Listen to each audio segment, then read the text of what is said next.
गौतम बुद्ध का जन्म 563 ईसा पूर्व कपिलवस्तु के पास लुम्बिनी में हुआ, जो आज नेपाल का सबसे प्रसिद्ध तीर्थ स्थल है। उनके पिता का नाम राजा शुद्धोधन था, जो सांप के राजा थे, और उनकी माता का नाम रानी माया देवी था। उनके परिवार वालों ने उनका नाम सिद्धार्थ रखा। दुर्भाग्यवश माया देवी का निधन सिद्धार्थ के जन्म के 7 दिनों बाद ही हो गया कि माया देवी की मृत्यु के बाद सिद्धार्थ का पालन पोषण माया देवी की बहन और राजा शुद्धोधन की दूसरी पत्नी महाप्रजापति गौतमी ने किया। कहते हैं कुछ विद्वानों ने यह पूर्व सूचना दी थी कि सिद्धार्थ बड़े होकर एक महान राजा या फिर एक महान सिद्ध पुरुष बनेंगे। विद्वानों की बात सुनकर राजा शुद्धोधन चिंतित हो गए हैं। ये दुनिया के दुखों से बचाने और संत बनने से रोकने के लिए उन्होंने सिद्धार्थ को महल की चौखट कभी पार ही नहीं करने दी और इस बात का ख्याल रखा कि वह कभी बाहरी दुनिया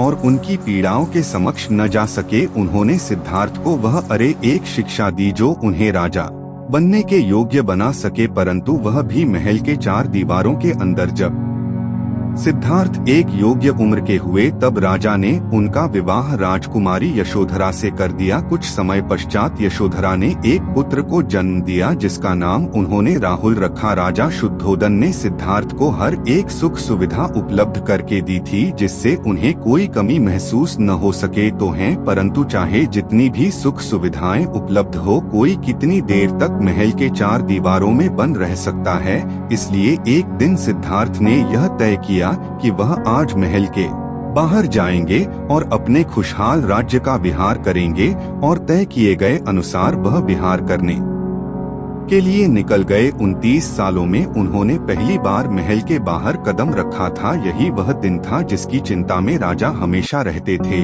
कि विहार करते हुए उन्हें रास्ते में एक बूढ़े इंसान दिखाई दिया। उन्होंने सारथी से पूछा, उस इंसान की प्रकृति ऐसी क्यों है? सारथी ने कहा, सभी लोग अपने जीवन में बूढ़े होते हैं। तब सिद्धांत को पहली बार यह पता चला कि इंसान बुढ़ा भी होता है। कुछ देर बाद उन्हें एक बीमार व्यक्ति दिखाई दिया। उन्होंने फिर से सारथी को उसके बारे में पूछा, तब उसने बताया कि आखिर इंसान को जीवन में बीमारियां होती रहती है।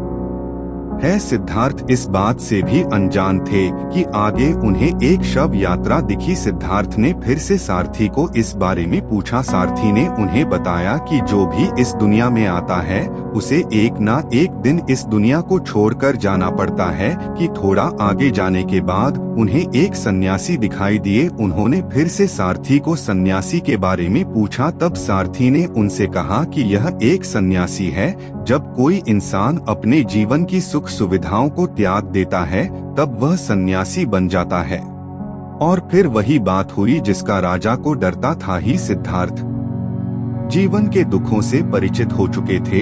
विहार के दौरान देखी हुई बातों ने उन्हें सोचने पर मजबूर कर दिया। वह यह सोचने लगे कि जब इंसान को इस दुनिया में आकर दुख भी सहना है तो इस वैभव का क्या अर्थ है। उन्होंने अपने इस वैभवशाली जीवन को छोड़ जीवन के शाश्वत सत्य का मार्ग ढूंढने का निर्णय लिया और वह अपना सभी सुख सुविधाओं से भरा जीवन छोड़ जंगल में एक तपस्वी का जीवन जीने के लिए निकल गए। कि उन्होंने कई तपस्वियों का मार्गदर्शन लिया। तपस्वियों ने जो कहा सिद्धार्थ ने वह सब किया, परंतु कुजूर जानना चाहते थे वही नहीं मिल पा रहा था कि एक दिन वह आकर एक पीपल के वृक्ष के नीचे बैठे और उन्होंने दिन रात कड़ी तपस्या की, जिसका फल उन्हें वैशाख पूर्णिमा के दिन मिला। जब उन्हें उनके प्रश्नों के उत्तर मिल गए, इस संसार के ज्ञान का बोध होने के बाद सिद्धार्थ गौतम बुद्ध ने और जिस पीपल के पेड़ के नीचे उन्हें बोध मिला वह वृक्ष कहलाया गया। बोधि वृक्ष के नीचे 4 सप्ताह तक उन्होंने धर्म के स्वरूप का चिंतन किया और फिर बुद्ध धर्म का प्रचार करने निकल पड़े। उन्होंने लोगों को मध्यम मार्ग का उपदेश किया और 4 आर्य सत्य, अष्टांग मार्ग तथा अहिंसा का प्रचार किए। झाल